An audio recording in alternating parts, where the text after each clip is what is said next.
నమస్తే అన్న అందరికీ నమస్కారం. అమెరికా అధ్యక్షుడు డొనాల్డ్ ట్రంప్ మనం చూసుకుంటే ఇరాన్కు మరొకసారి భారీ హెచ్చరిక, స్ట్రాంగ్ వార్నింగ్ అయితే ఇవ్వడం జరిగింది. వివరాల్లోకి వెళితే యుద్ధాన్ని ముగించే ఒప్పందానికి ఇరాన్ త్వరలో అంగీకరించకపోతే ఆ దేశ చమురు ఎగుమతి కేంద్రమైన కార్గు ద్వీపాన్ని, చమురు బావులను, విద్యుత్ ప్లాంట్లను ధ్వంసం చేస్తామని చెప్పి అమెరికా అధ్యక్షుడు డొనాల్డ్ ట్రంప్ హెచ్చరించారు.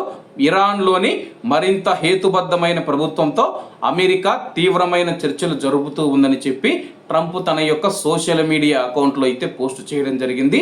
ప్రస్తుతం చర్చలు గొప్ప పురోగతి సాధించాము, కానీ ఏ కారణం చేతైనా సరే కానీ త్వరలో ఒప్పందం కుదరకపోతే బహుశా నేను కుదురుతుందని అనుకుంటూ ఉన్నాను. ఇప్పటికే మేము పంపించిన 15 పాయింట్ల ప్రతిపాదన ఏదైతే ఉందో అన్నింటికీ ఇరాన్ ఓకే చెప్పింది. 1-2 పాయింట్ల దగ్గర చర్చ జరుగుతూ ఉందని చెప్పేసి, అలాగే హార్ముజ్ జలసంధిని వెంటనే వ్యాపారానికి తిరిగి తెరవకపోతే ఇరాన్లోని వాళ్ళ యొక్క పవర్ ప్లాంట్లు మరియు చమురు క్షేత్రాలను ధ్వంసం చేస్తామని చెప్పేసి, చమురు బావులు మరియు కార్గు ద్వీపాన్ని స్వాధీనం చేసుకుంటాము. మేము ఉద్దేశపూర్వకంగా ఇరాన్ పైన దాడులు చేయము.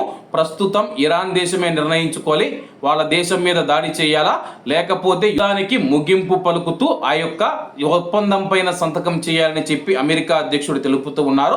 ఒకవేళ మీరు ఈ యొక్క ఒప్పందానికి అంగీకరించకపోతే మేము తీసుకునే నిర్ణయాలు ఇరాన్ శాశ్వతంగా కోలుకోలేదని చెప్పేసి మరొకసారి హెచ్చరించడం జరిగింది.